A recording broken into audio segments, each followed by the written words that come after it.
The Vampire's Hunch. I walk into Red Square from the south side. It's really late, and there's no one else around. My steps make a loud noise on the bricks. Suddenly, I see a slim person under a cherry tree near Drake Hall. They have silvery white hair tied in a ponytail, black gloves, combat boots, and a wool trench coat, which is the favorite outfit of psychopaths. I reach into my bag, and in a moment, he's right next to me. "Excuse me, miss." I use pepper spray on him. He takes it without much reaction, just a little wince. I spray the whole can, but he stands there like it's just water. Then he cleans his eyes with his gloved fingers. I guess I deserve that. I forget how fast we seem to you. Forgive me. I mean no harm. I will scream. "You're Annika Chand, right? From the physics department, doctor," I say, sounding breathless. "Who are you?" "Dr. Chand, forgive me," he says, reaching out a hand. "My name is Sasha Volkov. I've read your books and papers. Your work with light is amazing." "Thanks," I say flatly. His aura, if I believed in it, would be icy. I refuse his handshake. I don't want my blood to freeze. "I hope you will help me. You're the only one who can." "I don't think so." He frowns. "You don't understand." "No, you don't understand. You don't appear out of nowhere, not feel pepper spray, and then ask for a favor. You even have fangs. Am I being punked?" "No, ma'am," he says, wiping his face. "Although I've been told I look like Slavic Ashton Kutcher. I'm calling the campus police.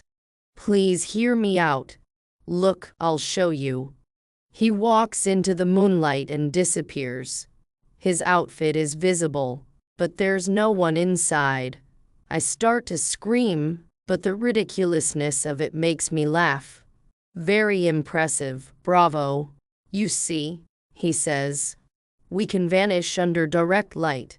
That's why we're nocturnal. But it's frustrating and painful." "Is that why you live in Seattle? Because the sun is never out?"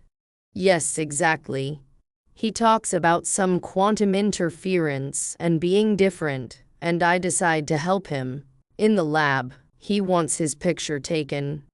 I tell him it's not usual to photograph living beings for quantum imaging. "Well, according to your lore, I'm not really alive. Isn't that right?" I agree reluctantly. We run some tests and it works. He's thrilled. I think of going home, but remember he knows my life details. He wants more research to change how people see his kind. After he leaves, Officer Thompson enters. I tell him about a homicide, realizing Volkov killed Stephanie. The evidence on my laptop is the first proof of the supernatural. I try to be a scientist, but tears fall, and I say, call it a hunch. A Thanksgiving game.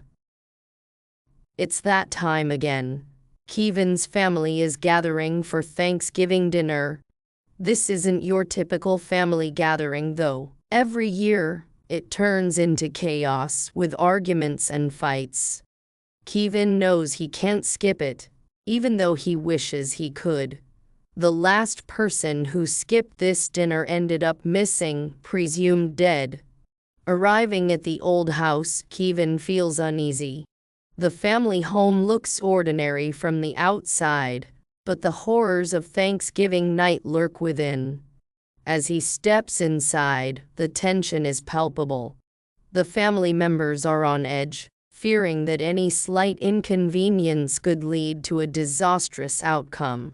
His uncle greets him, asking if he's ready for another year.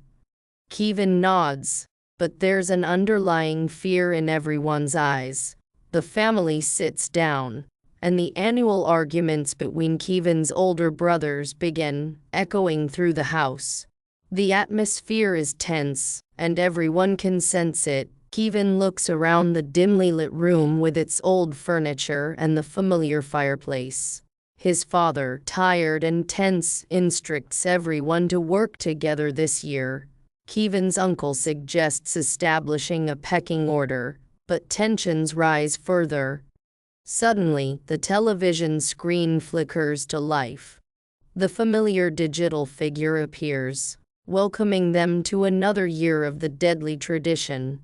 The family members realize they are about to play a game that will determine their fate. Alden volunteers to play the game, and they enter a virtual world infested with zombies. The family members argue about strategies, weapons, and who should lead. Kevin, usually the one in charge, decides to step back this year. As the game progresses, the real house starts to mimic the virtual challenges. Alden faces animated zombies, and the family struggles to secure the house against the virtual threat. Kevin tries to remain calm, but when the virtual window smashes, he can't control his temper. In a burst of frustration, Kevin takes charge, grabbing the gun and efficiently eliminating the zombies. As the counter counts down, signaling the end of the game, Kevin drops to the floor, exhausted. The family members, now safe, check on each other. Despite the arguments and chaos, they survived another Thanksgiving. The sounds of people fighting over dinner become a strange but comforting melody for Kevin, a reminder that they are all still here. The heart's desire. Over a big ocean, covered in a thick fog, a ship is moving with only a dim light from an old lighthouse. The captain is steering carefully through the fog towards a harbor hidden in the mist. The ship crew is working hard to avoid crashing into rocks. The captain, a scruffy man, mumbles about a cursed island but keeps going. They spot lanterns in the distance, and the captain decides to anchor the ship. The captain tells a passenger that they're stopping here and will row him to shore. The passenger mentions receiving a summons and insists on going. The captain is hesitant but agrees, warning the passenger about the strange island. As they approach, the passenger notices the odd village with businesses that don't make sense. The atmosphere is eerie, and people watch silently. The passenger hears a chant about what the heart desires. The people start moving, clearing the way for the passenger. The passenger explores the village, observing peculiar details and feeling a mysterious force. The innkeeper welcomes him, aware of the purpose of his visit. The innkeeper suggests going to the mansion and meeting the heart to fulfill desires. The passenger is unsure but agrees, guided by an inner craving. Inside the mansion, the passenger hears a heartbeat, follows it, and discovers a pulsating red mass hanging from the ceiling. He questions its identity but receives no answer. Overwhelmed, the passenger succumbs to the mysterious force, and the beating stops. In the end, a new character, a salesman, arrives on the same island, seemingly unaware of the previous events. He finds an egress gunsmith's shop and encounters a lifeless man, mentioning that whatever the heart desires came true for him. The story blends mystery and supernatural elements, creating an eerie atmosphere on the mysterious island.